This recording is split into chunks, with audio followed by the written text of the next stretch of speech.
J.J. Abrams' Star Trek movie Enterprise did what a controversial DS9 team failed to do. When J.J. Abrams rebooted Star Trek in 2009, he didn't just relaunch a dormant franchise, he re-engineered its soul. The gleaming, muscular, hyper-energetic USS Enterprise of the Kelvin timeline became a controversial icon, beloved by many, criticized by others, and impossible to ignore. Yet comparing this Enterprise and its crew to one of Deep Space Nine's most divisive groups, the elite commando team known as Red Squad, reveals a fascinating dynamic. The Abrams movie Enterprise ultimately succeeds at something Red Squad was designed to do, but catastrophically failed to achieve, proving that a young, untested, idealistic team could rise to the moment and save Starfleet's future. The Kelvin Enterprise doesn't just represent flashier visuals or a modernized tone. It represents the right balance of youthful impulsiveness, earned competence, and genuine heroism, everything Red Squad tried to embody but couldn't. And the comparison offers surprising insight into why the Abrams films, despite their controversies, reinvigorated Star Trek in a way that Deep Space Nine's Red Squad story arc couldn't. Red Squad, Starfleet's great hope that turned into a warning. Deep Space Nine introduced Red Squad as the Federation's most elite youth unit, a team of Academy prodigies who were already being groomed as the future of Starfleet leadership.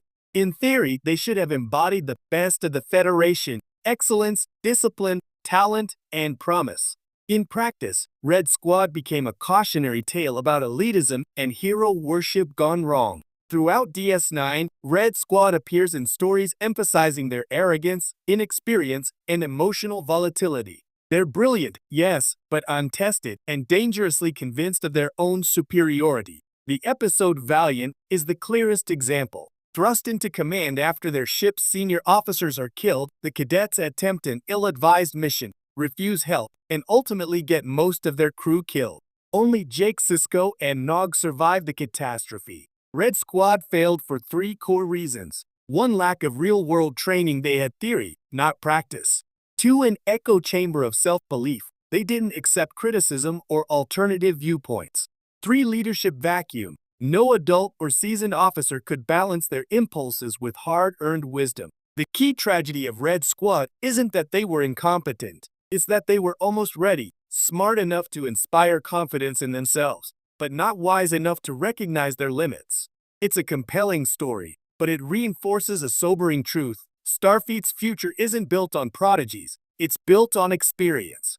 Then came Abrams, who decided to prove what DS9 couldn't. The Kelvin Enterprise, youthful, bold, and surprisingly functional. When the 2009 film assembled its primary cast, many fans were taken aback. This Enterprise wasn't crewed by seasoned professionals, it was crewed by cadets.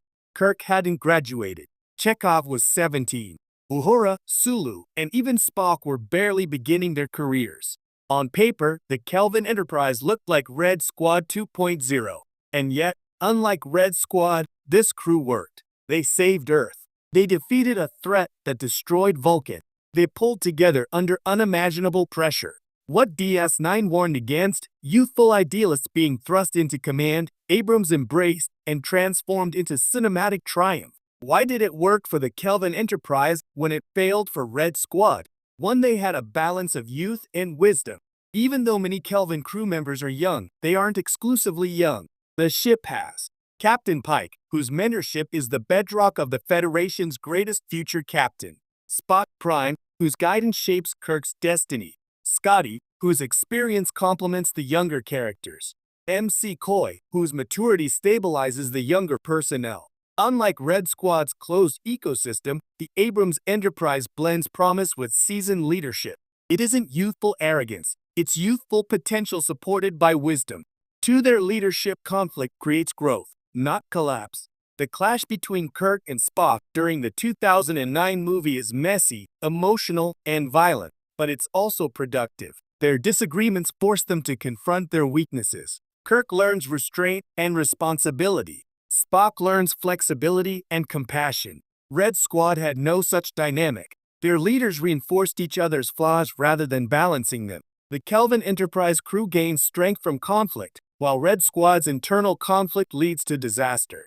3. Their mission wasn't fueled by ego, Red Squad's fatal mission was driven by pride. They convinced themselves they were the only ones capable of defeating a Dominion warship.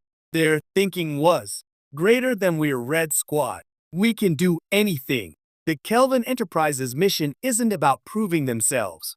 It's about survival. They're not trying to show off. They're trying to stop Nero from annihilating Earth. Their motivation is desperation, duty, and instinct, not self-glorification.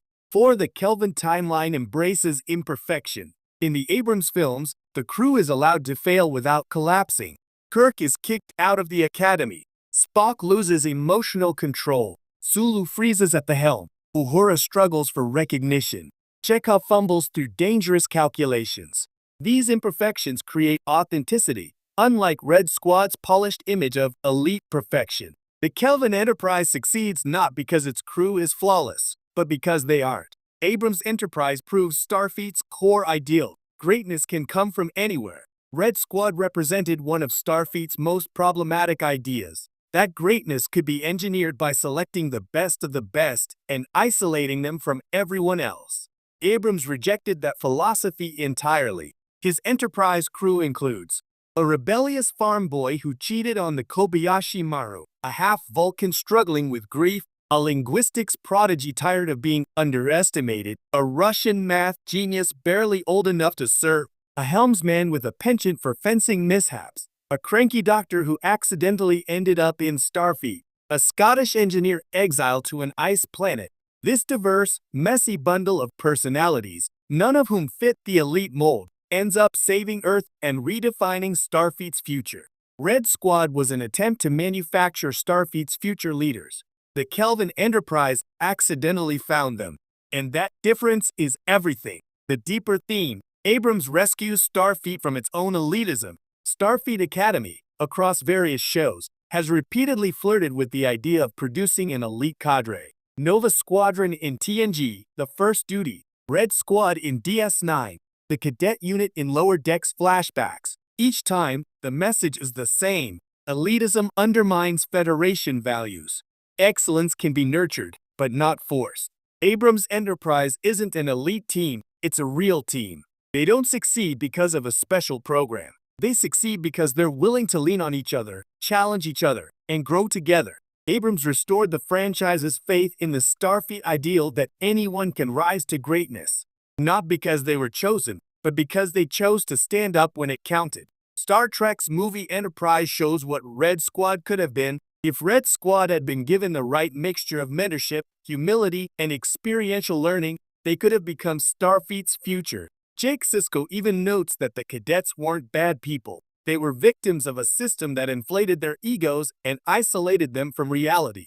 The Kelvin Enterprise, by contrast, has a real crisis, not a self-imposed challenge, a collaborative atmosphere, not an echo chamber, space for personal failure, not impossible expectations, leadership that grows under pressure, not collapses under it. In short, Abrams' Enterprise embodies the Federation's hopeful myth. Young officers learning, stumbling, bonding, and ultimately becoming legends.